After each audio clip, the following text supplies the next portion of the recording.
Hi అండి, welcome to Sahi kitchen. ఈరోజు మనం తపాల చెక్క తయారు చేసుకుందాము. దీన్ని సర్వపిండి అని కూడా అంటారు. ఇది ఎలా తయారు చేసుకోవాలో ఇప్పుడు మనం చూద్దాము. ముందుగా 1 కప్పు బియ్యం పిండి తీసుకోవాలి.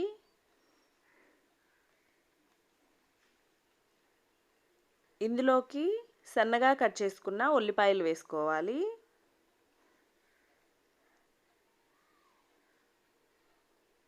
అలాగే సన్నగా కట్ చేసిన కరివేపాకు, కట్ చేసిన కొత్తిమీర,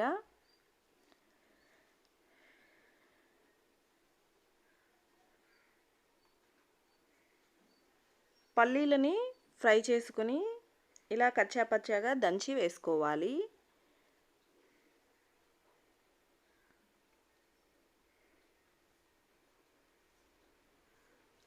అలాగే కొద్దిగా పసుపు, కొద్దిగా కారం కూడా వేసుకోవాలి. ఇప్పుడు శనగపప్పుని మనం అరగంట ముందు నానబెట్టిన శనగపప్పు కూడా వేసుకుందాము. అలాగే రుచికి సరిపడా ఉప్పు, 1 టేబుల్ స్పూన్ అల్లం వెల్లుల్లి పేస్ట్ కూడా వేసుకోవాలి. అలాగే నువ్వులు కూడా వేసుకుని వీటన్నిటిని ఒకసారి బాగా కలిపేసుకుందాము.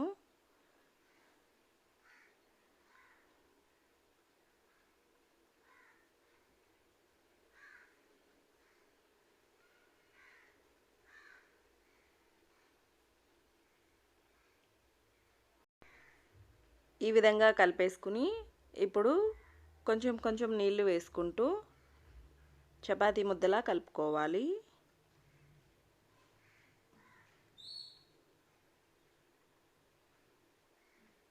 పిండి మనకి ఈ విధంగా ఉంటే సరిపోతుంది. ఇప్పుడు ఏదైనా ఒక మందపాటి కడాయి తీసుకొని అందులో 1 టేబుల్ స్పూన్ నూనె వేసుకొని బాండలు మొత్తం స్ప్రెడ్ చేసుకోవాలి.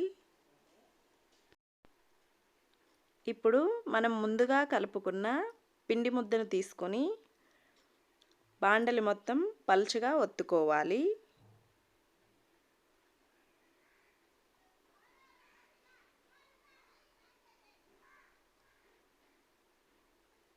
ఈ విధంగా ఒత్తుకున్న తర్వాత ఇప్పుడు మధ్య మధ్యలో అక్కడక్కడ హోల్స్ పెట్టుకోవాలి. ఈ విధంగా హోల్స్ పెట్టుకొని ఇప్పుడు ఈ హోల్స్లో కూడా కొంచెం కొంచెం ఆయిల్ వేసుకోవాలి.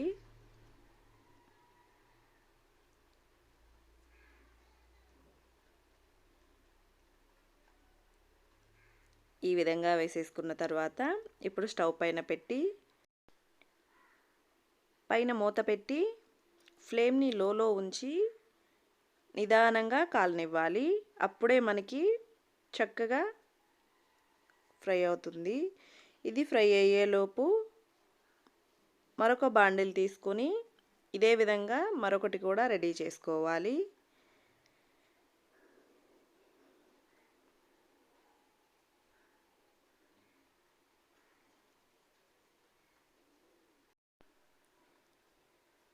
ఈ విధంగా రెడీ చేసుకొని పక్కన పెట్టుకోవాలి. ఇప్పుడు మనం ముందుగా స్టవ్ పైన పెట్టింది ఫ్రై అయిందో లేదో చూద్దాము. చూసారు కదా, చక్కగా ఫ్రై అయింది. మరి కొంచెం సేపు ఫ్రై అవనివ్వాలి.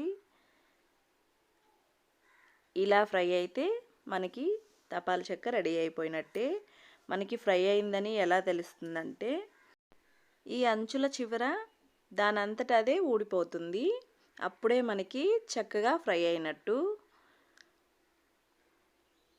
ఇష్టం ఉంటే రెండో వైపు కూడా తిప్పి ఫ్రై చేసుకోవచ్చు. నేను మీకు చూపించడం కోసం ఇలా తిప్పి చూపిస్తున్నాను. చూసారు కదా, ఎక్కడా మాడకుండా చక్కగా ఫ్రై అయింది.